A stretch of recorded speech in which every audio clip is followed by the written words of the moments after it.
টিএমআইটি স্টোরে আপনাদেরকে স্বাগতম। আমি মোহাম্মদ তানজিম হোসেন।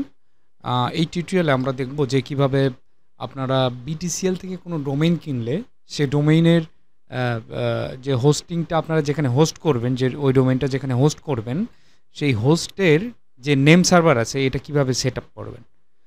চলুন দেখি কিভাবে সেট আপ করা যায়। প্রথমে আপনারা বিটিসিএল এর ওয়েবসাইটে আসবেন, আসার পরে এখানে লগ ইন করে এরকম একটা ড্যাশবোর্ড দেখতে পারবেন আপনারা। এখান থেকে আপনাদের যেটা কাজ হবে, এখানে আপনারা ম্যানেজ রেকর্ডসে ক্লিক করবেন।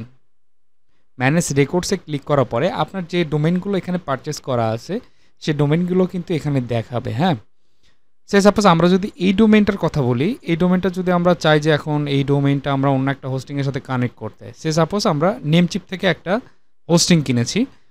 এই হোস্টিংয়ের যে নেম সার্ভারটা আছে, এই নেম সার্ভারটা আমরা এই ডোমেইনের এখানে আমরা কানেক্ট করব, অর্থাৎ এই ডোমেইনটার সাথে নেমচিপের হোস্টিংটা আমরা কানেক্ট করব। কিভাবে দেখেন, এটা সিলেক্ট করার পরে আমরা কন্টিনিউ করব। কন্টিনিউ করে এখানে দেখতে পাচ্ছেন প্রাইমারি ডোমেইন নেম সার্ভার এবং সেকেন্ডারি ডোমেইন নেম সার্ভার। এখানে কিন্তু 3-4টা ডোমেইনের নেম সার্ভার দেওয়া যায়। নেম সার্ভার বলতে হচ্ছে আপনার হোস্টিংয়ের যে আপনার একটা নির্দিষ্ট একটা স্পেসিফিক নাম থাকে, যেটাতে আপনার ডোমেইনের সাথে হোস্টিং কানেক্ট করা হয়, সেই জিনিসটা এখন আপনাদেরকে দেখাই। সে নেম সার্ভারটা কেমন হয়, ঠিক এইরকম হবে নেম সার্ভারগুলো।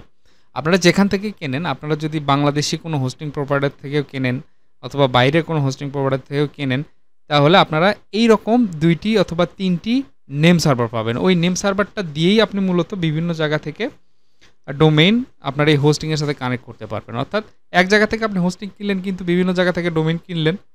এইভাবে মূলত ডোমেইন আর হোস্টিংয়ের সাথে কানেক্ট করা হয়। তো এটা দেখি আমরা কিভাবে করে। আমরা প্রথম নেম সার্ভারটা আমরা কপি করে নেব। নেওয়ার পরে এখানে আমরা এটা দিয়ে দেব এবং দ্বিতীয় নেম সার্ভার আবার আমরা এখান থেকে কপি করব, করে এখানে আমরা দিয়ে দেব। দিয়ে দেওয়ার পরে এটা আমরা সাবমিট করব। আচ্ছা, এই সাবমিট করার পরে দেখেন এখানে কি দেখাচ্ছে। এখানে দেখাচ্ছে যে বিটিসিএল ডোমেইন প্রোফাইলে আপনার নেম সার্ভার আপডেট করা হয়েছে। ডিএনএস প্রোপাগেশন হতে 2 থেকে 3 ঘন্টা সময় লাগবে, অনুগ্রহপূর্বক অপেক্ষা করুন। অর্থাৎ 2 থেকে 3 ঘন্টা সময় লাগতে পারে। তাহলে আপনারা এইভাবে নেম সার্ভার অ্যাড করে একটু ওয়েট করবেন, তাহলে এটা আপনার হোস্টিংয়ের সাথে ইন্টিগ্রেট হয়ে যাবে। ধন্যবাদ।